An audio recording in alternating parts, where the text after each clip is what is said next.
I'm going to invite our panelists to go ahead and take a seat.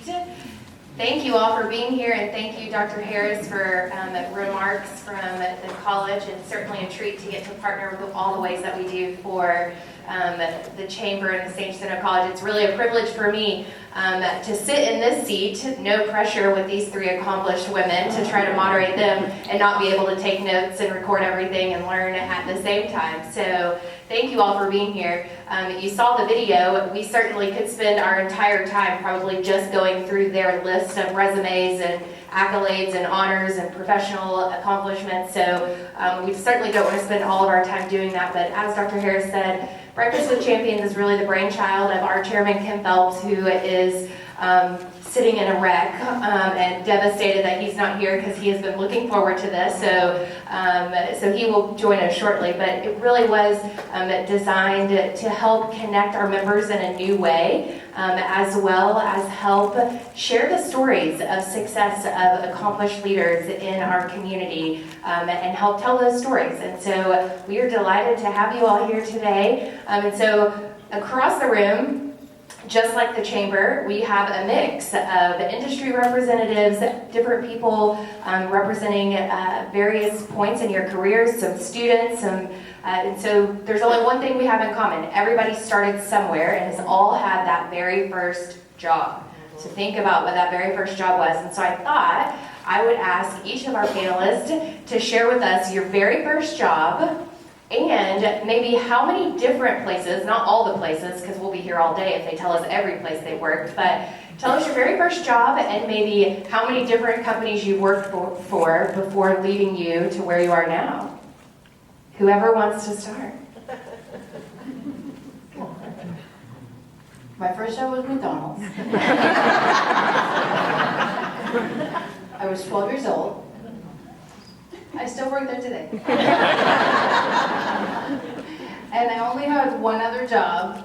During high school, I wanted to work at Randall's on Fairmount Parkway. And it didn't last very long. For no other reason. I think I just worked there 3 months just because my friends worked there and that's what I wanted to do. But McDonald's was it for me. I knew that's, we moved here in July of '84, and that's what I started doing. I worked weekends in high school and summers and throughout college, and I always knew McDonald's was going to be my career path, so that was it. And it paid off. Exactly. It certainly has paid off. Melinda? Oh, goodness. Well, my father started the company when I was 6 years old. I got recruited to start mowing the yard probably when I was 6 years old because I worked for a man, have lived with a man who is all about excellence, and on the refrigerator, the two words that I had to grow up with were values and responsibility. I wasn't always the perfect kid. Like I said in the video, I thought staffing was the stupidest business I'd ever seen. I didn't want to have any part of that. My grandma thought that literally all my dad did down the street was type resumes and send them out to companies. And of course, when you're a teenager and you work for a family-owned business, you get recruited to do every most awful position. So, and I'm 57, so I was before cell phones, before computers, when all it was paper and a telephone sitting on a desk. But I was the one that had to file all of the resumes for 45 direct hire recruiters. I had to type resumes. Thank goodness for PISD training me on how to type on a typewriter, because I was good and I could type fast.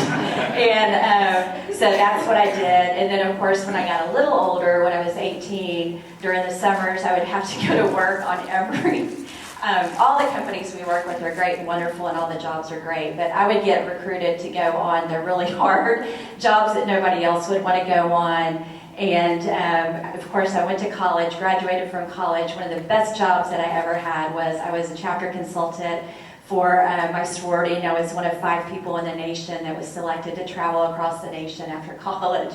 Then, lo and behold, I come back to Pasadena, and there's a recession going on. When I thought, I am leaving Pasadena, I'm leaving Texas, I am not working at Meador Staffing. Well, 32 years later, it was like, I'm still here. So, different from Mariselle, I did not have a dream of, hey, I want to work in the family business, and I want to work with Mr. Meador. But 32 years later, it's been the greatest blessing, one of the greatest blessings of my life. Dr. Well, I started in the food industry too. I worked at Myers Drumstick in Amarillo, Texas, which was Kentucky Fried Chicken before it got started. People would line up on Sunday all the way down the street to come eat it. And I think I made 25 cents an hour, and it was very, very busy. I decided then that I probably ought to go back to high school and get a diploma, because that wasn't really a fun job. So I went to high school when I was 21. I finished high school. My kids came to my high school graduation. And then I started working at the post office at night from 11 to 7 in the morning. And I was going to school from 7 to 3 in the afternoon, driving down to West Texas State, which probably was dangerous because I was awfully tired. But they put me as a mail handler. Now, think Amarillo, Texas in the winter. It's cold, okay? And we had to unload, seriously, 80-pound sacks off of those trucks all night long, put them on dollies and take them in. And at that time, the boys wouldn't help me because they said, if a woman wants to do a man's job, a woman better be able to do it. Fortunately, I was very strong. And I did it. It only took me 9 years to finish college. And I went to school forever after that. And then I've just been a doctor. You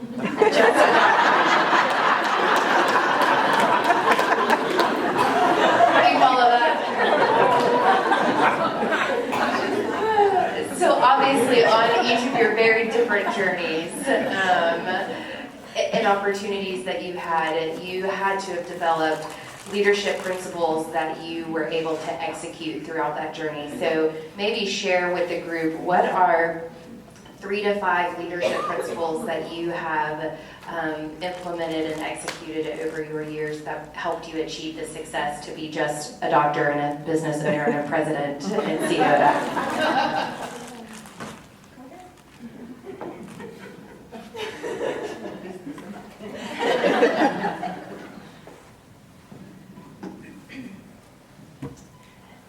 You know, respect is key. You have to certainly respect everybody. You have to be able to take control of certain situations. And you have to be able to develop your people. People is key to any organization. And that's what's made our organization so successful. I have a director of operations, 6 supervisors that help me run our organization. And I always say that I'm only as good as the first person that you come in contact with when you pull into my restaurants. Because I cannot be at every 27 of my restaurants. So if you pull into my lot and my maintenance man's out there, and for whatever reason you have a bad experience, I have failed. So, people are number one. And in my team, my supervisors, they each have a specialty. And for whatever reason, every time we open a restaurant, it's like no one has to speak because they all kind of jump in their own little, everyone knows what to do. It's special. It's amazing how things occur. Because when you have a team that's been together for as long as we have, and the tenure of our staff is 20 plus years. My average store manager's probably been there 15 years, which is unheard of in the food service industry. But they stay because we treat them as family. You know, we celebrate weddings, and God forbid there's a tragedy or funeral, I'm there. So all of that is mainly it's people and how you treat them. But respect is key, and respect is number one. And trust me, when people have to be disciplined, that happens as well. But with respect as well, and they understand that. That's a great answer. I'm with both of them. They're like amazing. Honestly, I would probably say, there's several things that I think are key to being a leader. And I will say, one of my mentors, and it's really only by the grace of God that I'm still at Meador Staffing. Ben Meador probably tried to fire me. I don't think I would have made it the first 90 days. And then he got frustrated with me and passed me off to Darla Haygood. So honestly, I really attribute everything, a lot of my success to Darla. Thank God for Darla. But, the first leadership principle that I honestly learned from Darla was she didn't care what my last name was. And when I started working at Meador Staffing, my last name was Meador. And I appreciate and I honor and respect the name, but I could not handle people saying, well, we know how you got your job. So in a family-owned business, it didn't matter what my name was. And Darla taught me, you have to work harder than anybody else here. And that is still true to this day. Being president and having a great title is cool, I guess. I really don't care about job titles, but I still have to prove myself each and every day. So as a leader, I would say honor. It's interesting when you have a supervisor who is also your parent. And I'm very much, a faith-based individual. And so I believe what the Word of God says is that you have to honor and submit and respect not just your mom and dad, but those that are in authority above you. So honor is really important to me in walking out as a leader. I also believe, very much like Mariselle, there are so many people at Meador Staffing that have been with us forever. And you cannot just be words on paper or on a mission statement on a wall. You have to challenge yourself every day. You have to walk it out. So your character is so critical. And I think part of that and being a good leader is you have to be a good listener. And being a good listener, you have to be good at asking questions. And I'm still a work in progress because I'm pretty good at making decisions, and it just, I can direct and guide, but I'm learning as a leader, that's not good because that's not teaching others to walk in their destiny and what they're good at. So it's being a good listener, it's being really good at asking questions and eye contact and just in being there and shutting out all of the world around you, that when you're face to face with that individual who's working for you, that you're truly in the moment and you're listening. So for me, it really is honor, respect, listening, questioning, and it's not about you. It's about everybody else. And I agree with Mariselle. Your people are your greatest asset. And I believe that our bank account is really not the finances that are sitting in our bank account. Our bank account are the individuals who work at all of the offices at Meador Staffing, all of the heroes that are our clients. We have thousands of temporary employees that go out and represent Meador Staffing on a daily basis, as well as my children. That is my bank account. So if you keep that first and foremost, then I think you'll be okay. Okay. There are 5 things that will make you successful. Get your pens ready. No matter what you do, period. Okay? Number 1, show up. Work, do what you have to do, when you have to do it, whether you feel like doing it or not. Number 2, smile. Smile. A smile is like a light in the window that tells the world there's a warm, caring person inside. Number 3, work hard. Work harder than you have to work. Okay? Hard work is good for the soul. It builds character. It gets you places. Number 4, don't brag. Okay? Except for the goodness of God in your life. What God has done for you, yes, you can brag about that. But I think a lot of problems we have nowadays, especially like with the social media, now I don't do Facebook. I don't even have a computer at my house. I don't want to be a part of this, okay? I'm sorry. I'm old. I don't have to be. But you know, on Facebook they're saying, oh, I did this. Oh, I went there. Oh, I bought this. Oh, we did. And it's causing a lot of jealousy and a lot of comparisons, which is really bad for the human soul. You don't want to be comparing yourself because there's always going to be people greater than you that have more than you. And if you place your value system on that, you're going to be unhappy all your life, I live in a little shack in the middle of a horse pasture on cinder blocks, and I'm the happiest person you're ever going to meet if you live to be a million. I drive a 98 pickup truck. I mean, it's not about who you are and what you have. And number 5, and probably even maybe the most important, don't complain. Because what you focus on, you manifest, you make it bigger. And if you focus on your problems are going to get bigger. If you focus on the goodness of God in your life and all the things He's done for you, then you're going to feel so blessed. I went around all day long, I am so blessed, I am so blessed. And you know what? I get blessed. And blesseder and blesseder. So if you'll do those 5 things, I promise you will be a very happy person.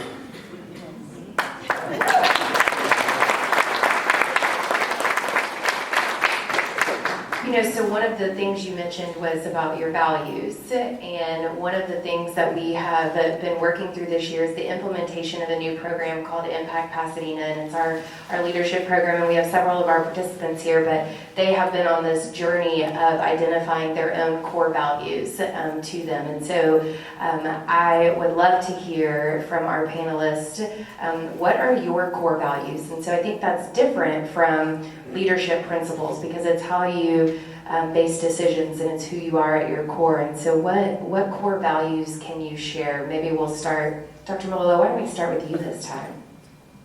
Well, I think the most important leadership value is to do unto others as you have done unto you.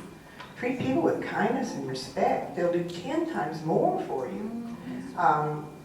You can go around being mean and ugly and pointing out, what people did wrong and get frantic about everything.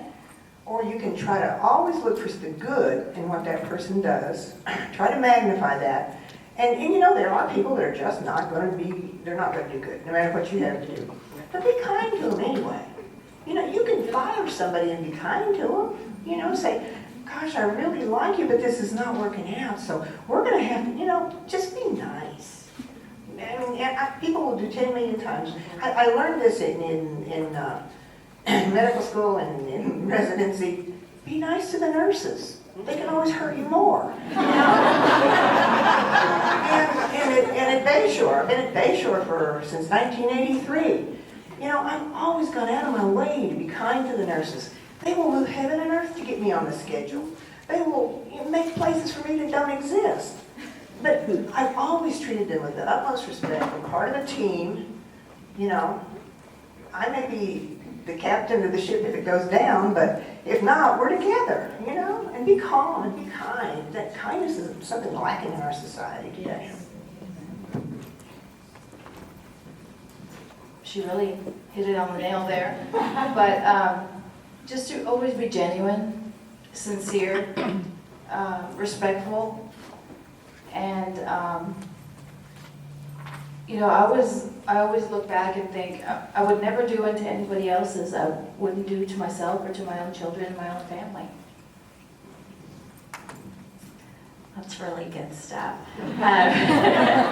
Actually, my mission statement for my life is to be a legacy and to leave a legacy, not only for my family, my children, extended family, but also for those that I encounter in the work, those that I work with in the community that I'm involved in. So for me, legacy is just so important.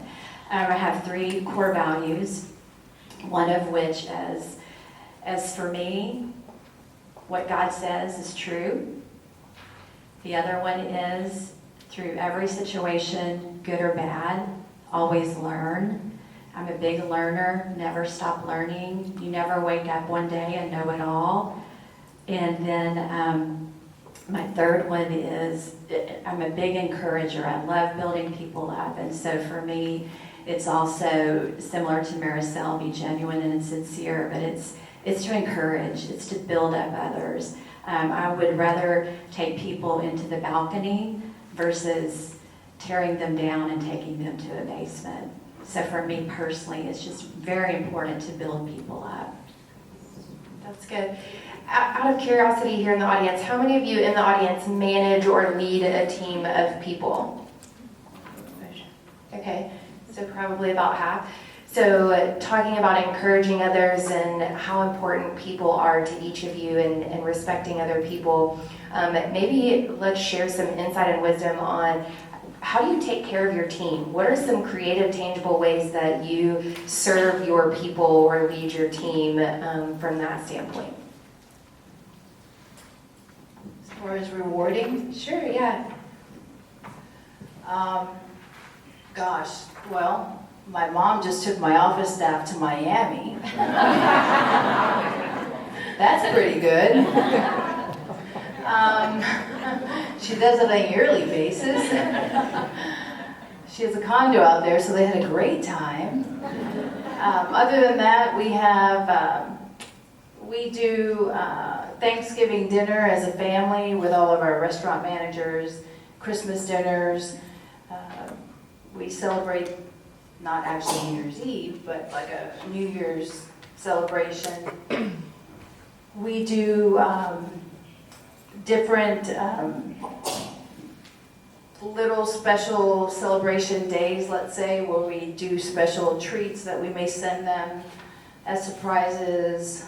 We also have concert tickets to certain events, or like, it's not Splash Town anymore, but it's a new name of that park where we give them tickets for them and their families. But we do different events that we give them tickets for their families or the actual whole management team to go.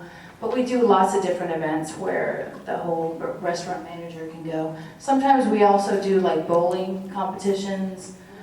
We used to do a baseball thing, but that kind of fell apart. I don't know, somebody didn't put that back together. But we do a lot of, we do lots of rewarding type events and competitions, and they really, really enjoy that. Wow, what was the question? She's thinking about Miami. Yeah, I was like, can I be adopted by your mom? Oh yes, I'm all about travel. She'll take you. Seriously, she probably will.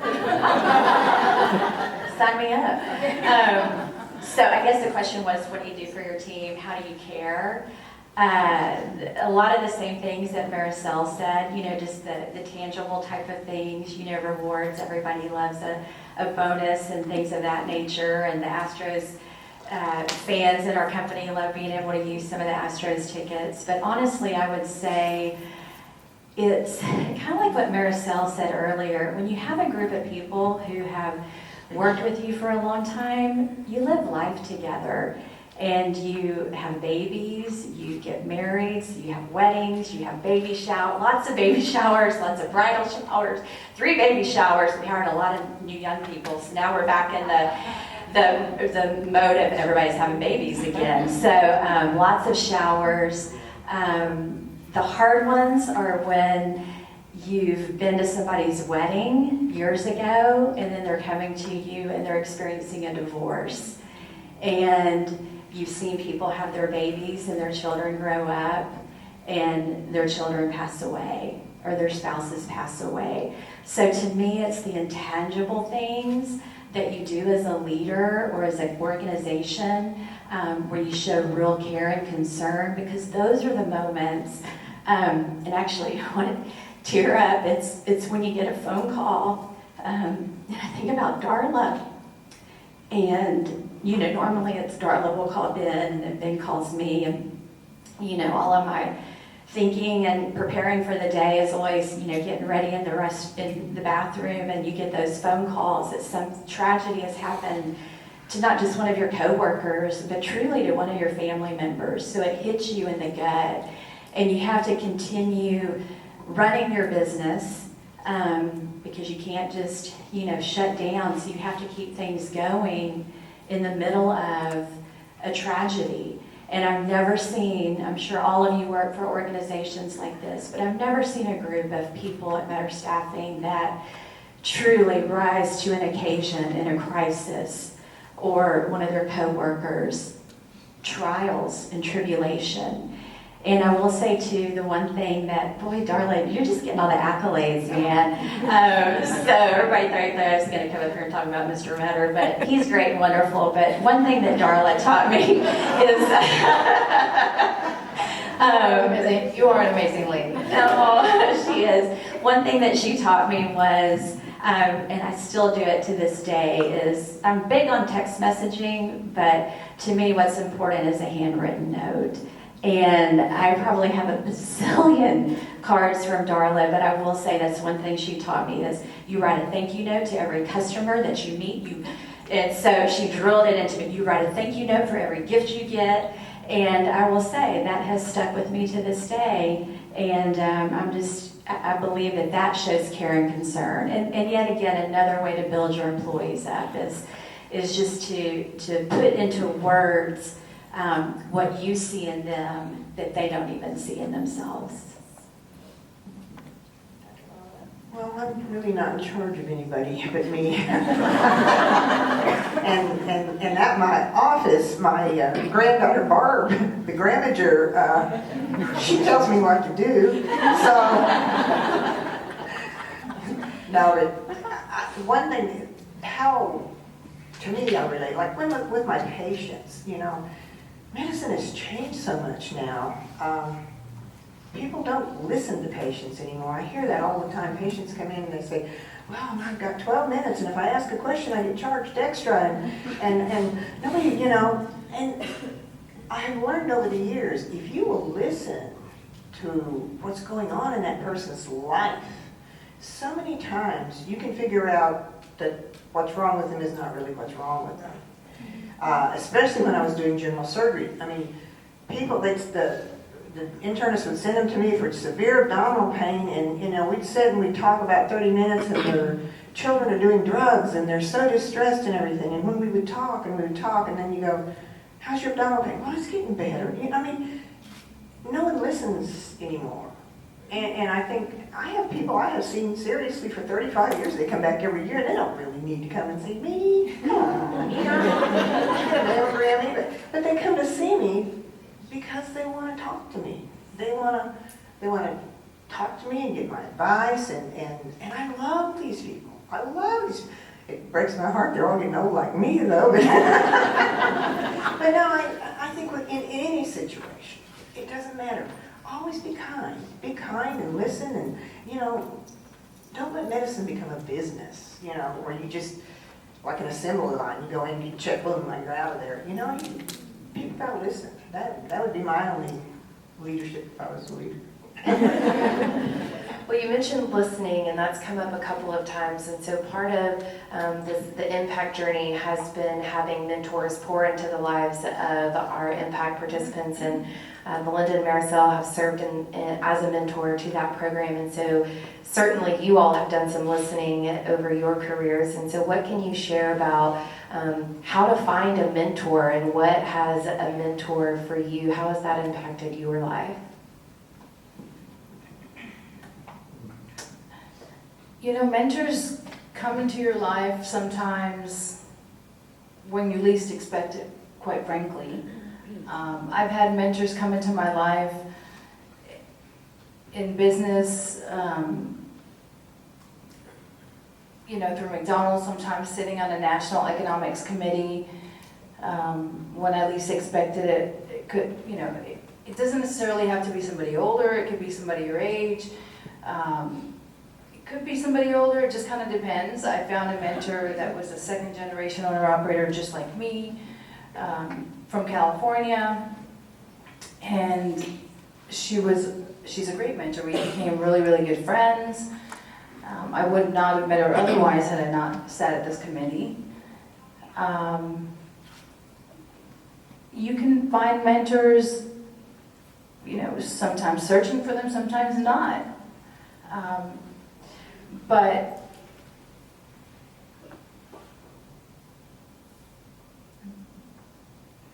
it's a really, really good experience, and they can help you in the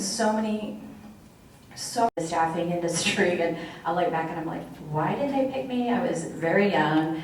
But a lot of the people around the room were, of course, older than me, and to this day have really been my mentors, and I've learned a lot from them. So even if you're a leader and you're sitting at the front seat, I look at the people that you're sitting around the table with, and that you're not necessarily mentoring them, that they're mentoring you. And I ditto what Mariselle said with impact.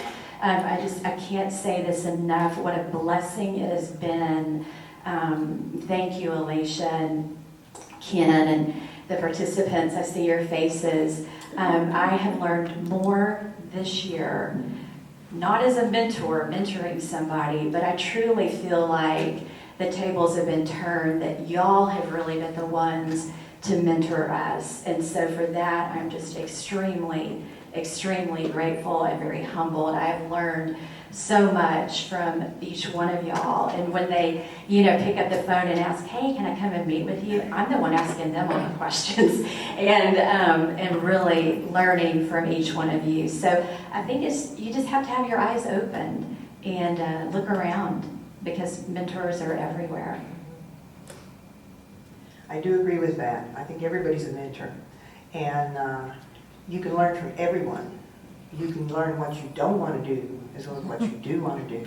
If you pay attention to what people do, what works, what doesn't work, and I can tell you that some of the things that didn't work probably stuck in my mind a whole lot more than the things that go smoothly. I mean, you can see 7 beautiful hernias done by professionals and everything goes good, but you see one guy slack off and you see what happens to that patient, and you go, oh my gosh, we don't do hernias like that.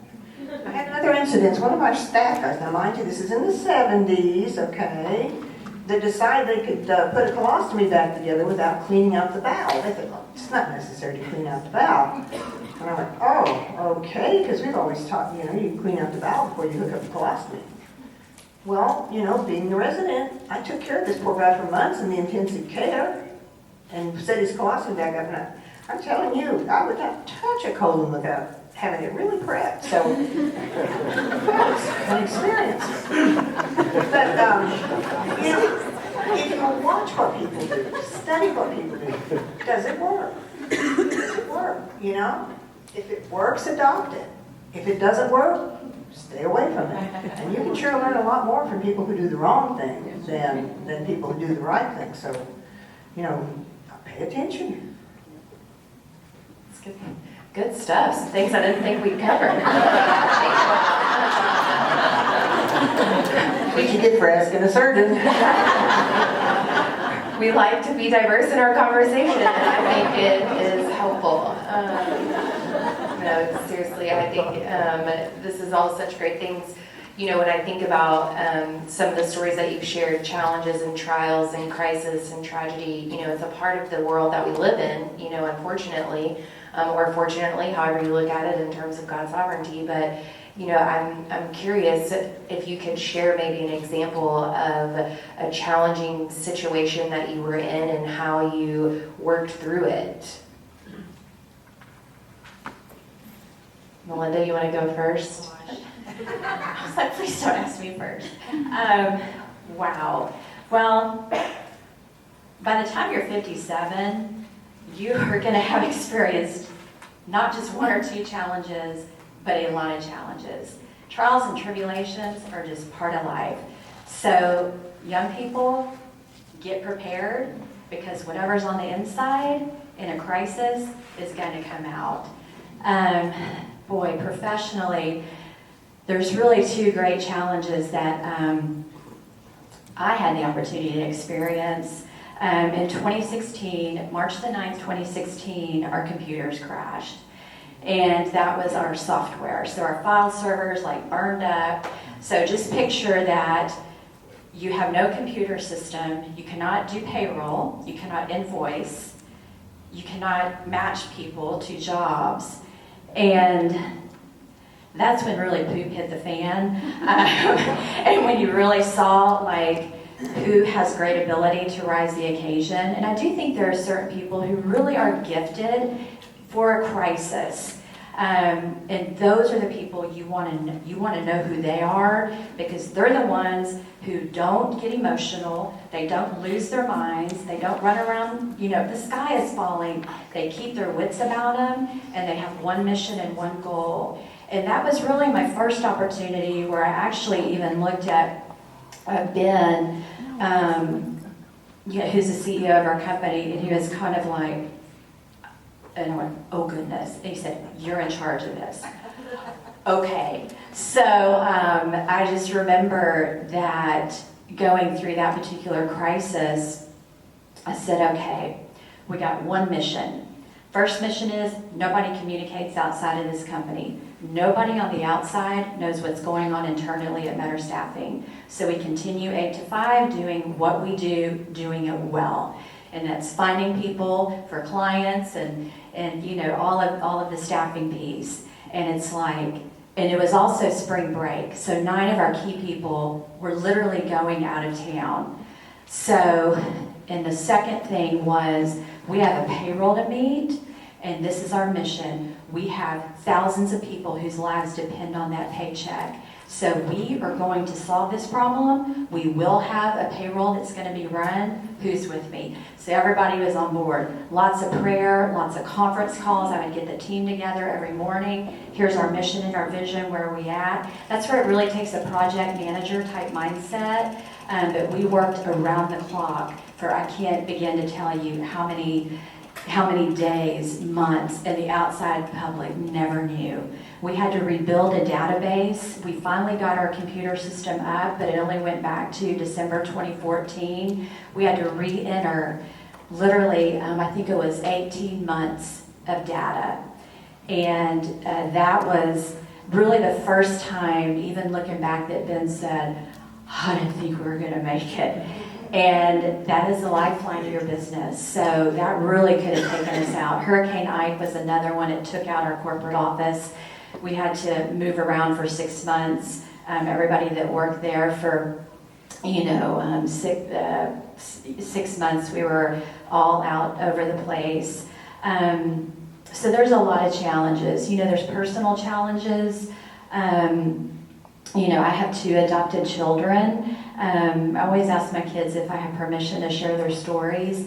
But you have personal crisis that's going on in the middle of, trying to do your business. And 3.5 years ago, my son was in a crisis. And our son has been in and out of crisis since he was a little guy.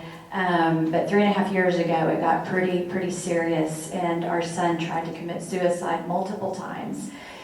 So that's a personal crisis and a challenge where you really see what's inside of you, and you have to keep all areas of your life still going forward, trying to save your son's life, working together as a team with your spouse, and I'd still go to work every day with nobody knowing that I worked beside what was going on, because that's not their issue, and we still had a business to run. My daughter's crisis has been, she's just come out of an abusive relationship over the last 2 years, and so we've been in another crisis with our daughter, and so a lot of challenges, personally, professionally, and that's really where you see what you're made of, and it's been hard. And that's where you have to have a lot of moments by yourself. I know Dr. Dixie knows this. It's a lot of prayer, and it's only by the grace of God, and grace, that I'm able to still be standing. And so my mission in life has really been to keep my kids alive, and to continue running a business, and to serve in the community, and do it with excellence and dignity, and and just keeping the main thing. So thank you, God, for everything He's done. You have to have Him in the middle of a crisis and a challenge. He's the only one who's going to get you through. And that's for me personally, as Melinda, God's goodness, and I can only do things through Him who gives me strength. Okay, we clap for that.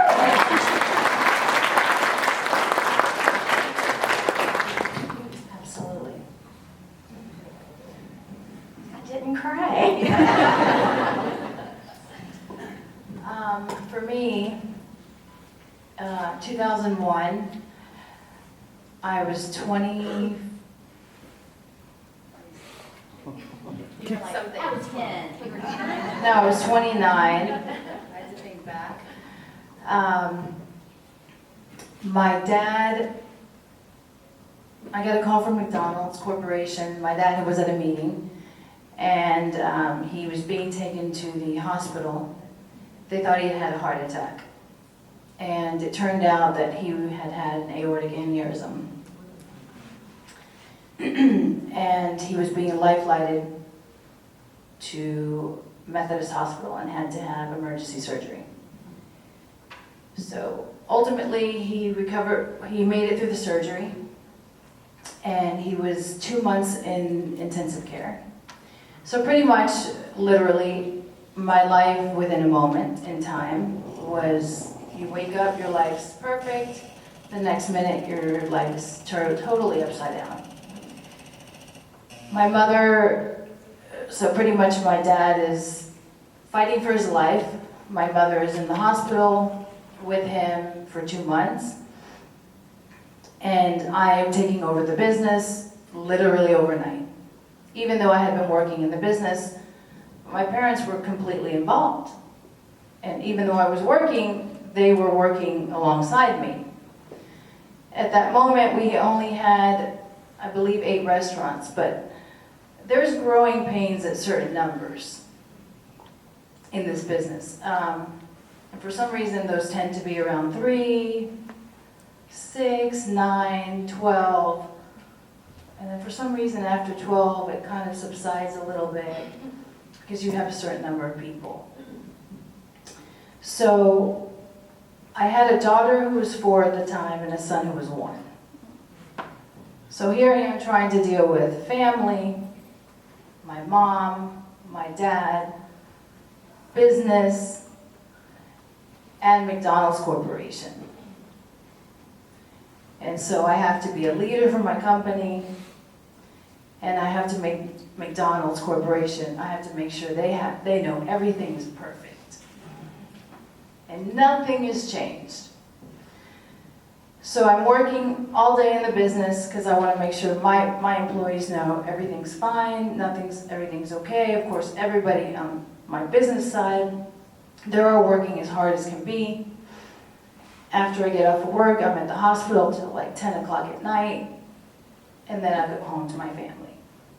And this occurs for like, my dad was in intensive care for 2 months. And then he finally got to go home. And he probably didn't come back to work for almost about a year and a half. It was a long year and a half. Because I was at my mom's house till, we only lived like 2 blocks away, but even after he got home, I would still go to her house afterwards because my family and I we're super close. But that time of crisis was, I know I'm talking about it, may not seem like it was that big of a crisis. Trust me, it was a huge crisis. Most people don't even make it from an aneurysm. Usually they drop dead instantly.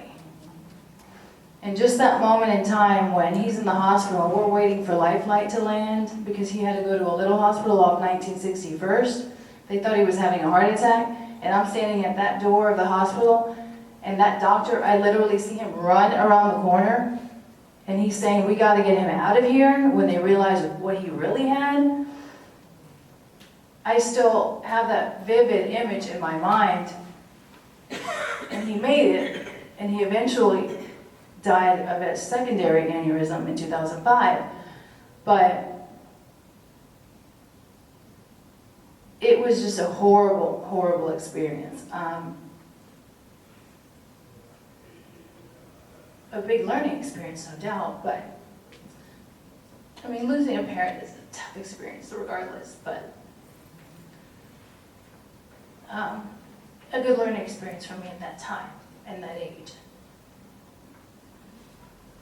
But he taught me a lot to where I knew I was prepared at that moment in time.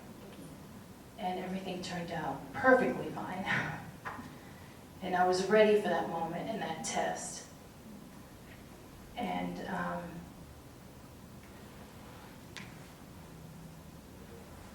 I was well prepared for when it occurred. So he taught me well. Thank you. Thank you for sharing. Well, I've had a couple of challenges in my life. Probably the first real challenge I had was when I tried to get into medical school. Now, 1973, 29-year-old woman with 11 and 12-year-old kids. I mean, who's going to take an old person with children? I applied at Southwestern, and I wish I had got this man's name because I could see his face burned into me. He sat there and he told me, he said, "Lady, if you were my wife, I'd kick your ass. You need to be home taking care of those children." He said, "All you're going to do is get into medical school, waste the taxpayers' money. You will probably never practice. You just need to go home." And I was so shocked, because everybody had always been so nice to me because I worked so hard. Nobody never said anything that ugly, you know? So I went to San Antonio and pretty much got the same thing. Well, then I interviewed at Galveston. Well, my interview at Galveston was January the 29th, and they had already picked their first round choices on January the 15th.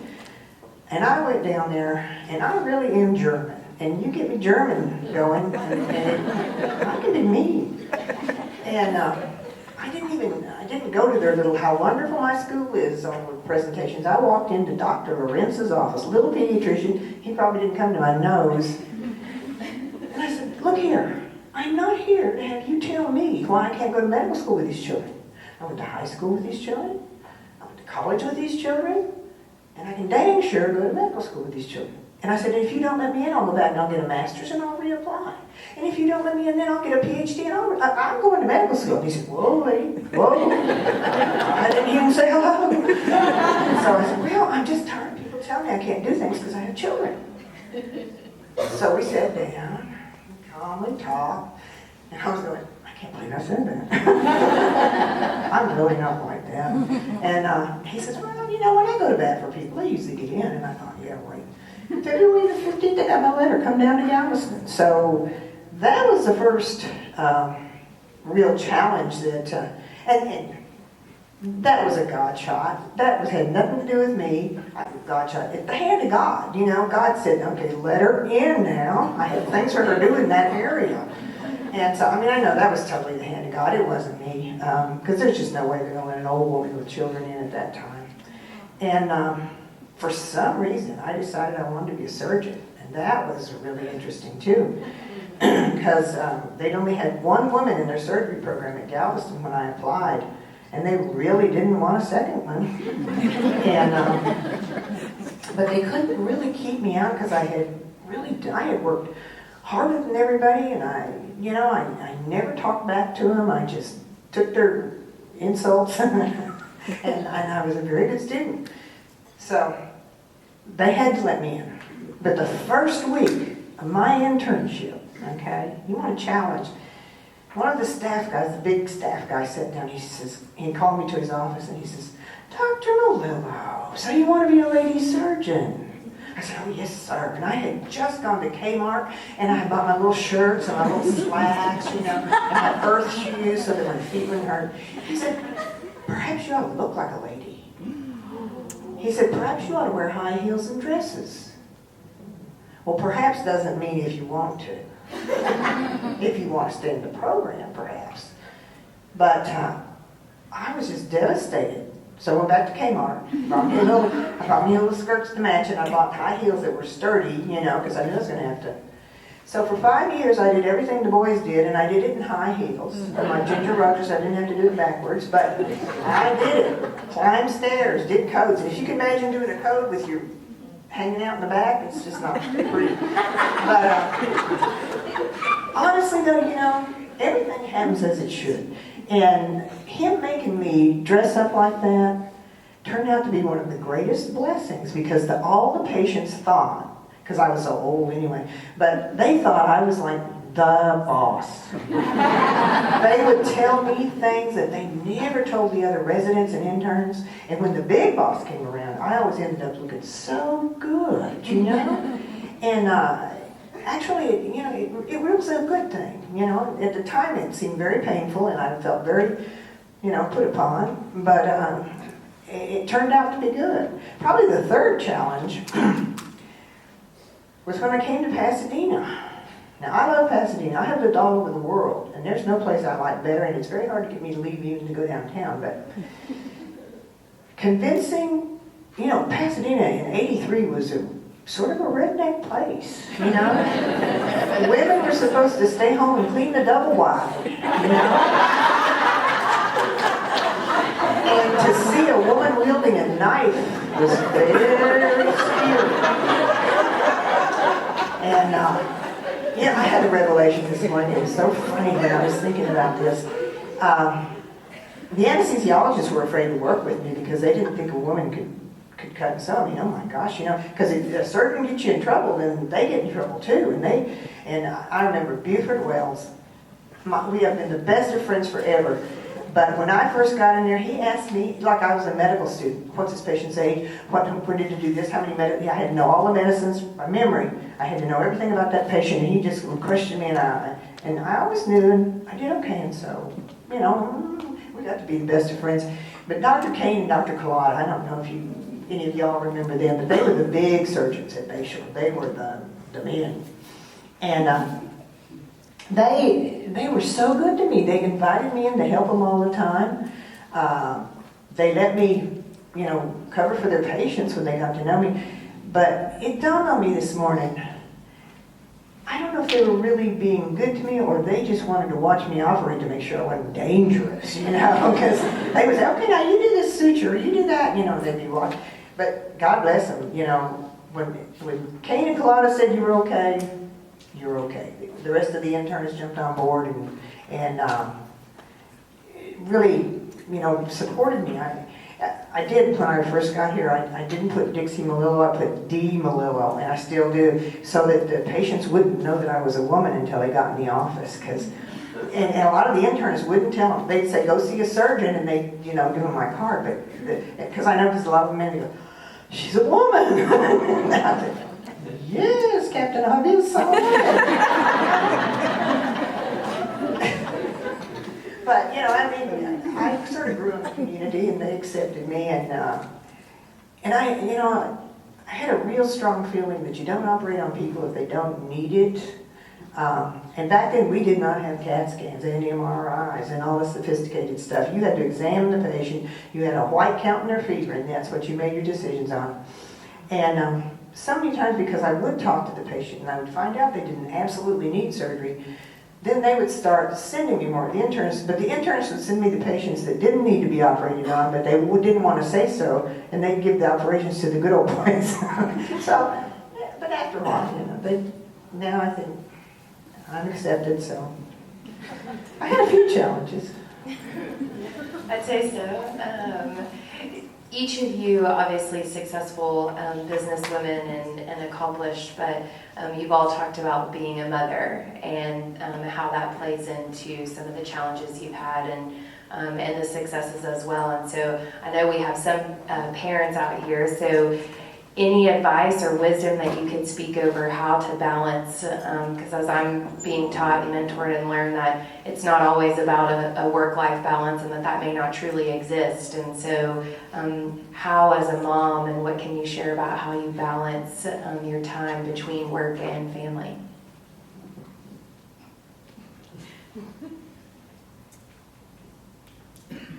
I don't know if it really exists. Quite frankly. Especially when you're involved in a lot of different other things, as many of us are. I know myself with the school board.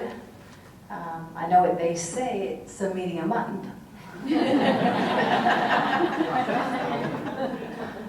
But many of us like to be involved. And so there's a lot of other activities and things that we don't have to, but do take part in.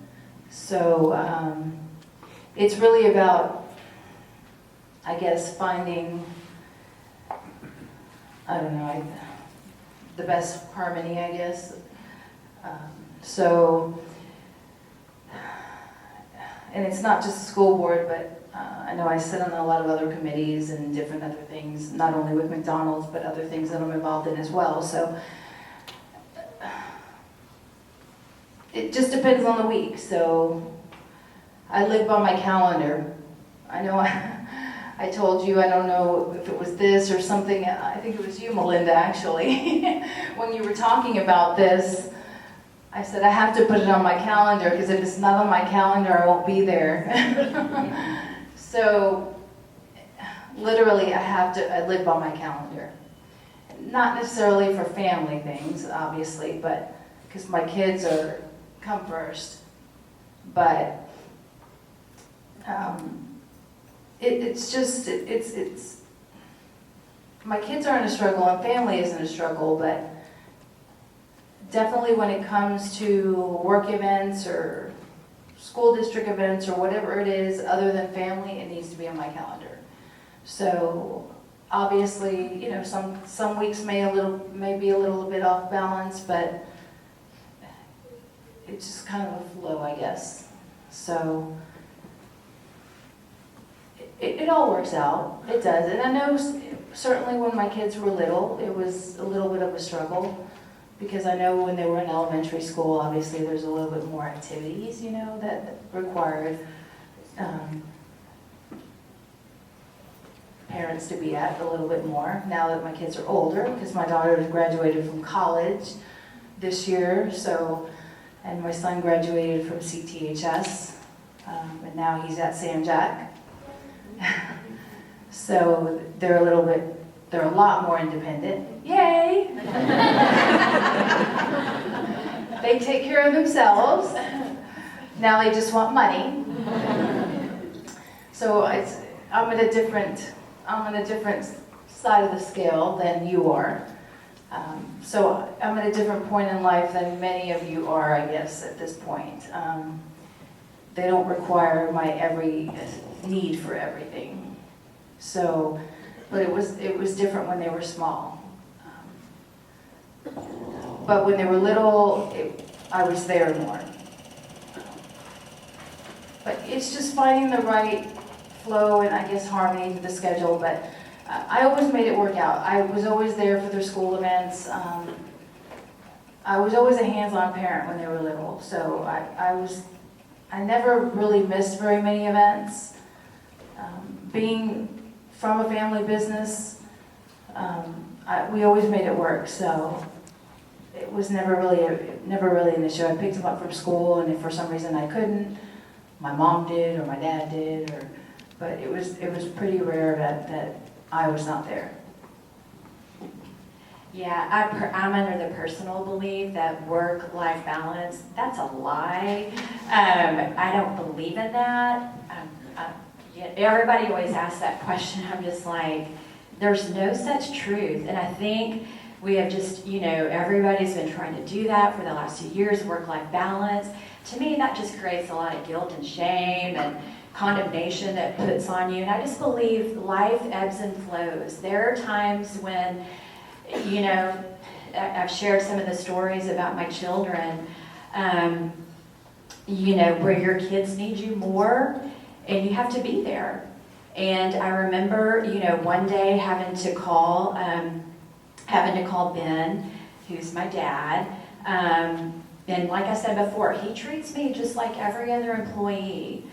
So he really doesn't have, you know, the footprint of, okay, well, this is my daughter, so she's going to have it easier than everybody else. Doesn't work that way at Better Staffing. But there was a crisis with our son, probably when he was 15, and we had to make a decision actually to take our son to what you would call like a therapeutic boarding school. It's called Heartlight in East Texas. So our son literally did not live with us for 13 months, and that was a correct. Then, Dad, I'm gonna have to take off the next week. I literally need to get in the car tomorrow and drive and check our son in and go through all of that. So there are moments where your children are going to need you more, and there are moments where your work is going to need you more. And I believe that you don't compartmentalize yourself. That was the old working world, and I will say that the millennials and the Gen Z, you have it so much better, because as baby boomers, it was, I don't care if your kid has a baseball game, you're here to work. I mean, literally, one of my favorite stories about Darla is she's in full out labor, and Ben's like, well, she's like, I really need to go to the hospital, and Ben's like, well, we need this IBM contract put together. Can you take care of that before you head out? No, I'm just kidding. Please don't tell my dad that, because I could get fired. Do you believe it? But I mean, back in the day, I think that's why as baby boomers are wired the way that we are. That wasn't an option. You couldn't walk in, hey, I'm gonna be a little late because I gotta go to mom and daughter tea or whatever at the school, or I have to go to pancakes breakfast with Dad. It wasn't an option. You did not ask your employer if you could go and do those things. So it is so much better today. We give a lot of grace to Mariselle. She sounds like Mr. Meador. She's like, too much grace. And it is, like I said, you're called to do a job. I go back to what, Dr. Dixie said, is we have a responsibility and work hard. So, don't take advantage of your employer, but it's seasons of life. And I'm very blessed to have an incredible husband that literally, I have to say, throughout our marriage and having children, he's had to take on the lion's share and a lot of responsibility. So it takes a village, literally, to raise children. It takes a great support system. My hat's off to single moms, to single parents, because that is a yeoman's job. But for me, it worked out. I have an incredible husband, and I don't believe in work-life balance. So it's a farce. Well, I've had a few challenges. I've always said my boys are living proof that you can get to be over 6 feet tall on Swanson frozen TV dinners. Now, we did not have a microwave. You buy these frozen dinners, and they learned how to cook them, and they ate them, and we lived in a little apartment by the hospital. And at night, when I was on call, I would bring them over there with me. And the women's call room was like a little corner. It was just a little nothing, It had one bed in it. And the men's call room had about 5 or 6 bunk beds, and it had a big pool table and all of that. So I put them in there. They were very good at pool, by the by. That's where Tony got his pool shark. And then when, like if we'd have a big crash in the emergency room in Galveston, there was always a crisis going on in Galveston. If we had, because they're just big old tall boys, they were teenagers, but still they looked like some of the interns. And I'd put a white coat on them and bring them down to the emergency room, and they'd have to hold the legs while we scrubbed them and sewed them, and they'd get all, needless to say, neither one of them wants to do anything about medicine. No, thank you. But and they would skateboard to Ball High, which was about 25 blocks, and the weather's always not good in Galveston, but they survived. One time I was doing a gunshot wound to the liver, and the security called me into the operating room. They called me on the phone. They said, we have your son, there's been a robbery, he has a gun. And I said, oh, shit. I said, well, you're going to have to take care of that because right now I have another thing to take care of. And so then they didn't call me back. And here I am, I just blocked that out of my mind. I mean, you've got somebody who's bleeding, you got to pack the liver, you got to get out, you got to, do what you got to do. And afterwards, I just sat down and I sort of collapsed. I said, oh, now I have to deal with this. Well, when I called security, they said, oh no, there was a mistake. Your father, he was trying to take this kiddo home because this kid had osteomyelitis. He couldn't walk, so he took a shopping cart from the apartments there, and the kid was going to spend the night, and then his father wouldn't let him. So Ralph has a BB gun, and he's taking this kid home in a grocery basket. And somebody had taken some change from the student union building, and it wasn't Ralph or nothing to do with him. They said, oh no, that wasn't anything. And I thought, well, come on, thank you, But the patient lived. And Ralph lived. But no, we had some interesting times. God bless them. It's just a wonder they're as good of men as they are, Of course, my baby's now only 54 and 55, so they survived. Aren't they amazing?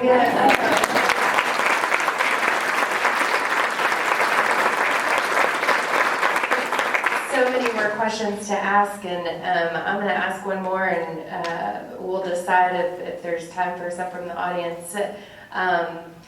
We've talked a lot about how you got to where you are today and the success and the challenges and your principles, but where do you see the next 10 years? So where do you see Pasadena or your, what's left? Not that any of you are anywhere near retirement, maybe. So what is left? Where do you see yourself and Pasadena, our community, in the next 10 years? I'll put him on the spot for this one.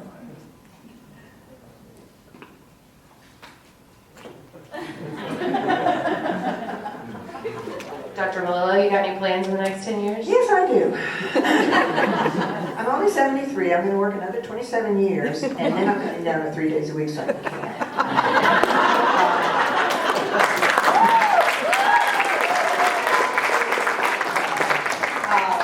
What we have to do, we have to continue doing what we're doing. We have got to take care of people with breast cancer. And I am here to tell you, Dorothy Gibbons is solely responsible for the success of the Rose. I would be back there charging $50 and giving everything away, and we wouldn't have any money whatsoever. But that woman has devoted her entire life, all of her weekends, her nights, everything, to making the Rose what it is today. And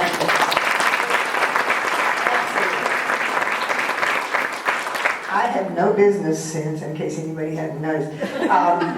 All I do is take care of people. I love people. I take care of people. But Dorothy has made this thing absolutely. We're the longest running 501. Is it C33C or something? What is it? In the health woman's thing.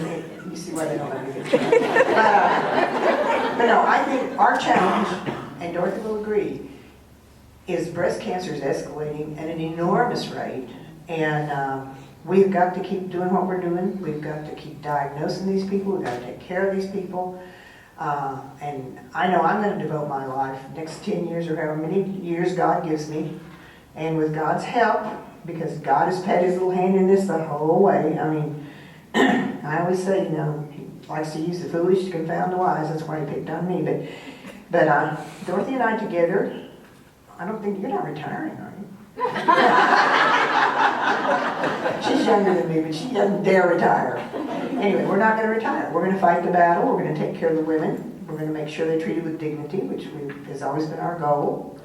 And as long as God lets me, I'll be here.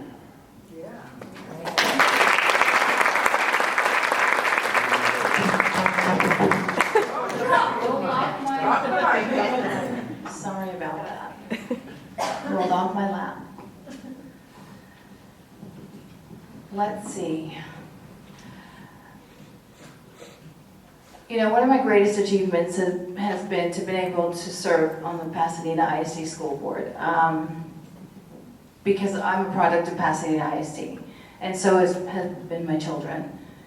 So obviously, I would like to continue that. So for me, in the next 10 years, our graduation rate is at 90%. For the next 10 years, hopefully we can absolutely increase that. In 10 years, let's see.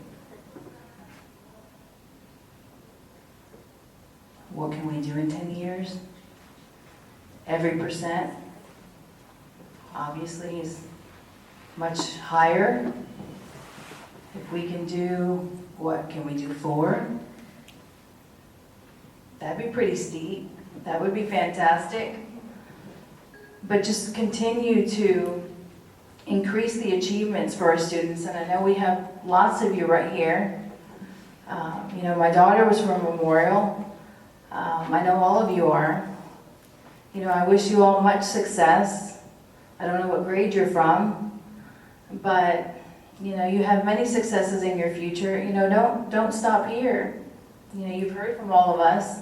We have lots of various backgrounds. The sky's the limit for you guys. But for me, it's all about giving back to the community, and that's where I'm really the happiest. And education is key. That's what my family has always instilled in me, because they came to this country with nothing, and they always told me that no matter what, your education's never taken away from you. So for me, obviously, as an organization, we always want to continue to grow. What that means in the next 10 years, who knows? We never knew that 35 years ago we would be at 27. We operate in 7 different cities. We've been offered restaurants in different markets. So we don't want to leave Houston. That's not really what we want to do. So whether we stay at 27 or go to 40 or 50, who knows, we're happy at 27, but whatever comes our way is fine too. We're happy here. Pasadena is our home, but personally, I will continue to grow, and I always look for ways to continue to grow, and just always want, like you mentioned earlier, always look for ways to learn and personal growth. And I look, very happy to have been able to be here with all of you this morning, so thank you.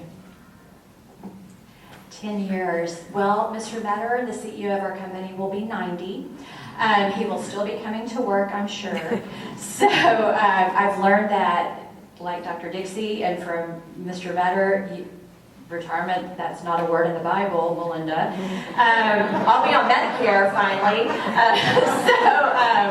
But no, honestly and sincerely, the next 10 years, I think we are just beginning to see what is going to happen. And I don't even just look at, I don't compartmentalize communities. I don't see us as Pasadena and Deer Park and LaPorte and Clear Lake. I see us as a region. And I will tell you, I'm so inspired just by being in this building and the collaboration that is happening. You cannot be in silos. There are so many people out there doing good things, but we're all kind of doing the same thing. And this building is a representation and a visible symbol of what industry and the college education have come together to do. That's what we need to do more of. That's where my heart is, and why I've agreed to serve in the chamber. It's not about a personal agenda. It's always about something greater. And so we need visionary leaders, and I will speak to you young people. You are future CEOs. You are future chairman of the chamber. You are the future of, the San Jacinto College Board of Trustees. We need incredible leaders, because one day there will be a vacuum. I look back at the school board, and of course I'm sitting next to, one of my heroes that serves on the school board. One day, that is kind of frightening when y'all will be gone. Who is going to replace them? It's the youth. I look at impact. There are, in our impact group, there are future CEOs of companies. Some of them are already leading their own companies, but they are the future. And so that's where I see myself personally the next 10 years. I don't think I'm all of that, but just if I can come alongside others and help with collaboration to make our region the shining star that it is. The building that you guys are sitting in, y'all, there is nothing like it in the world. Not just the United States. Y'all, that is the world. You are sitting in a community and a region that is just phenomenal with what y'all are doing with the Rose. So if we could come together, and that's really, our heart, to partner with the school district and San Jacinto College and other local colleges to come together. Let's do things together, not in a silo. Let's come together, because that's where amazing and great things can happen. As far as Meador staffing, we had the opportunity to celebrate our 50-year anniversary last October, which was an amazing celebration.